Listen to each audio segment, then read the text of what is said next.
우리 시간 예배를 시작하면서 다 같이 사도신경으로 우리 신앙을 고백하겠습니다. 전능하사 천지를 만드신 하나님 아버지를 내가 믿사오며 그 외아들 우리 주 예수 그리스도를 믿사오니 이는 성령으로 잉태하사 동정녀 마리아에게 나시고 본디오 빌라도에게 고난을 받으사 십자가에 못 박혀 죽으시고 장사한 지 사흘 만에 죽은 자 가운데서 다시 살아나시며 하늘에 오르사 전능하신 하나님 우편에 앉아 계시다가 저희로서 산 자와 죽은 자를 심판하러 오시리라.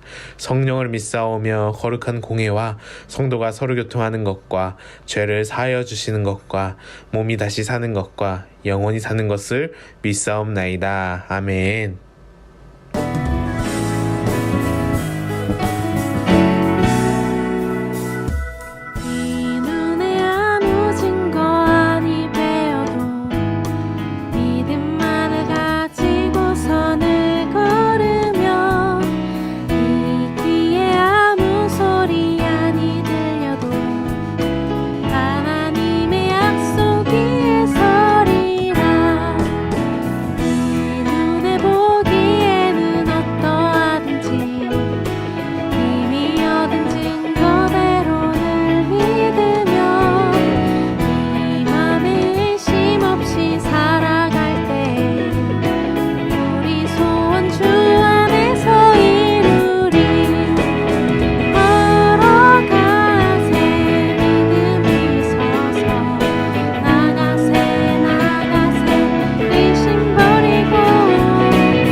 하나님 아버지, 11월 달부터 위드 코로나가 시작됐습니다.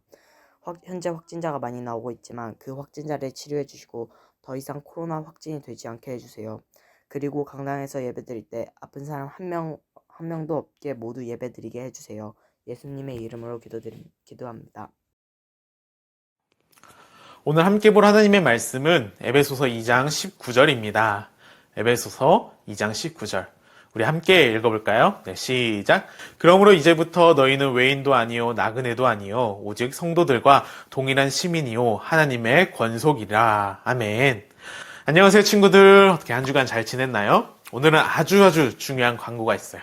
그건 뭐냐면 우리 선생님들을 통해서 아마 전달이 됐을 텐데 바로 11월 21일 추수감사절 주일날 드디어 청소년 주일학교가 오프라인으로 모이게 되었습니다. 와! 네, 우리 11월 21일 9시 송천홀이 아니라 중동고등학교 소강당에서 예배를 드립니다. 정말 오랜만에 우리 친구들의 얼굴을 보고 함께 모여서 예배를 드릴 수 있다고 하니 벌써부터 설레는 것 같아요. 우리 친구들 11월 21일 9시 중동고 소강당 까먹지 말고 오랜만에 함께 모여 이야기도 나누고 예배도 드리고 교제의 시간을 가졌으면 좋겠습니다. 우리 저번 주에는 예배에 대해서 나눴다면 오늘은 교회에 대해서 나눠보려고 해요. 우리 친구들은 교회라는 이 단어를 들으면 무엇이 먼저 떠오르나요? 대부분의 사람들은 교회라고 이야기를 하면 자신들이 다니는 교회, 우리로 말하면 이 다운교회나 아니면 길 가다 보았던 그 교회 건물들이 생각이 날 거예요. 그래서 우리가 교회 간다 하면 자신이 다니는 교회 건물로 가는 것을 이야기를 하죠. 이 말이 아주 틀린 말은 아니지만 교회는 단순히 건물만을 말하고 있는 것은 아니에요. 그렇다면 교회는 무엇일까요? 성경에서 말하고 있는 이 교회는 무엇일까요? 신약 성경에 보면 고린도전서라는 책이 있죠. 바울이 고린도라는 도시에 있는 교회에 보낸 편지예요. 그중 고린도전서 1장 2절, 우리 고린도전서 1장 2절을 함께 읽어볼까요? 네, 시작. 고린도에 있는 하나님의 교회 곧 그리스도 예수 안에서 거룩하여지고 성도라 부르심을 받은 자들과 또 각 처에서 우리의 주 곧 그들과 우리의 주 되신 예수 그리스도의 이름을 부르는 모든 자들에게. 아멘. 바울이 편지를 쓰면서 편지 받는 사람이 누구인지 말을 하고 있는데 그들은 고린도에 있는 하나님의 교회라고 말을 하고 있어요. 그러면서 하나님의 교회에 대한 설명을 해주는데 먼저는 그리스도 예수 안에서 거룩하여지고 성도라 부르심을 받은 자들이라고 이야기를 하며 두 번째로는 각 처에서 우리의 주, 곧 그들과 우리의 주 되신 예수 그리스도의 이름을 부르는 모든 자들이라고 말을 하고 있어요. 다시 말해 고린도에 있는 교회는 우리가 흔히 생각하는 고린도시의 무슨 군, 무슨 동네에 있는 건물이 아니라 예수님의 이름을 부르고 성도라 부르심을 받는 사람들이에요. 교회는 건물이 아니라 예수님을 믿는 성도들의 모임이 교회고 예수님은 우리의 주님이시다라고 고백하는 사람들의 모임이 교회라는 거죠. 하나님을 예배하기 위해 모인 우리가 교회인 거예요. 우리가 보통 교회라고 부르는 이 건물은 성도들이 모여 있다는 것을 알리기 위해 편의상 무슨 교회라고 부르는 거지 정확하게 말하면 성도들이 예배를 드리기 위해 모이는 건물, 교회당 또는 예배당이라고 하죠. 자, 그러면 우리 교회가 무엇인지 알아봤는데 그러면 교회는 어떤 곳일까요? 교회는 어떤 모임일까요? 성경을 보면 교회는 이러한 곳이다라고 명시적으로 설명하기보다는 비유적으로 설명하는 것이 많은데 우리 오늘 함께 읽었던 말씀이죠. 에베소서 2장 19절의 말씀 함께 읽어볼까요? 네, 시작. 그러므로 이제부터 너희는 외인도 아니요 나그네도 아니요 오직 성도들과 동일한 시민이요 하나님의 권속이라. 아멘. 하나님의 권속이라는 말이 나오는데 이 권속이라는 말을 쉽게 이야기하면 가족이라는 말이에요. 정리를 하자면 교회는 어떻게 이야기를 할 수 있냐면 하나님의 가족이다라는 거죠. 요한복음 1장 12절에 보면 영접하는 자, 곧 그의 이름을 믿는 자들에게 하나님의 자녀가 되는 권세를 주셨으니 라고 나와 있어요. 예수님을 믿으면 하나님의 자녀가 된다고 말씀을 하고 계신 거예요. 예수님을 믿는다는 것은 예수님이 우리를 위해 십자가를 지신 그 십자가 사건, 다시 말해 예수님이 우리의 구원자이심을 믿는 거죠. 예수님이 흘리신 그 피로 우리의 죄를 사함받고 하나님께 나아갈 수 있으며 예수님을 통해 우리는 하나님의 자녀가 되었으며 교회는 한 하나님을 아버지라 부르는 그 가족 공동체예요. 두 번째로 고린도전서 12장 27절에 보면은 너희는 그리스도의 몸이요 지체의 각 부분이라 라고 말씀을 하시는데 교회는 예수님의 몸으로도 이야기를 할 수가 있어요. 우리 교회가 무엇인지에 대해서 알아봤고 교회가 어떤 곳인지에 대해서 살펴봤어요. 교회는 건물이 아니라 하나님을 예배하기 위해 모인 우리의 모임이고 이러한 교회는 하나님의 가족이고 그리스도의 한 몸이다 라는 건데 이렇게 모인 교회, 그러면 이 교회는 무엇을 해야 할까요?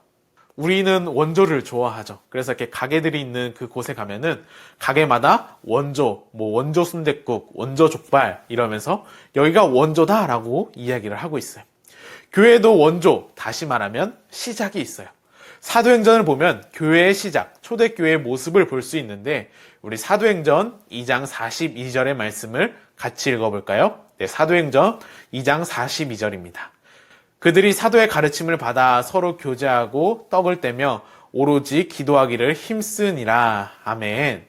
사도행전 말씀을 보면 무엇에 힘썼다고 나와 있나요? 가르침을 받고 서로 교제하고 떡을 떼며 기도하는 것. 쉽게 이야기하면 교회는 먼저 하나님의 말씀을 배우는 일에, 서로 교제하며 필요를 채우는 일에, 하나님을 예배하는 일에, 하나님께 기도하는 일에 최선을 다했다라는 거예요. 우리는 하나님께 예배하기 위해 함께하고 하나님께 예배하기 위해 모인 우리가 교회예요.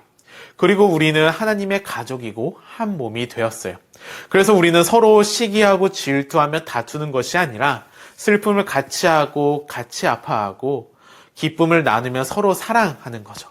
또한 힘써 말씀을 배우고 교제하며 예배하고 기도할 줄 알아야 해요. 바라기는 처음에 힘들고 따분하고 쉽지 않을 거예요.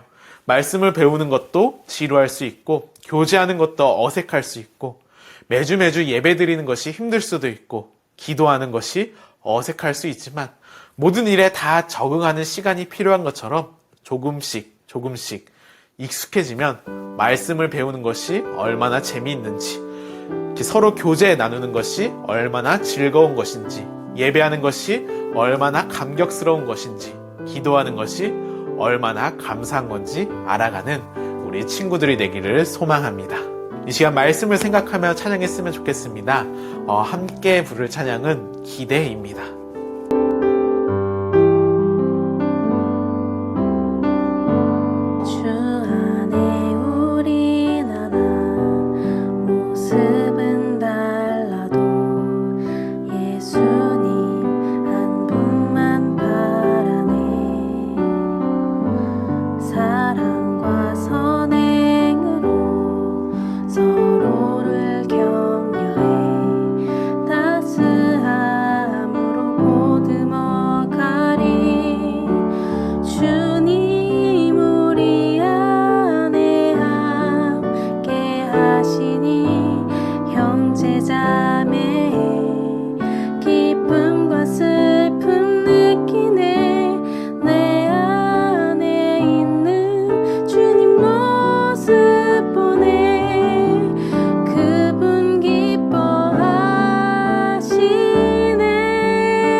이 시간 우리 주의동문으로 예배를 마치겠습니다.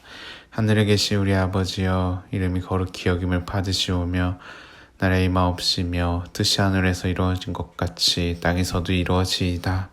오늘날 우리에게 일용할 양식을 주옵시고 우리가 우리에게 죄 지은 자를 사하여 준 것 같이 우리의 죄를 사하여 주시옵고 우리를 시험에 들게 하지 마시옵고 다만 악에서 구하옵소서. 대개 나라와 권세와 영광이 아버지께 영원히 있사옵나이다. 아멘.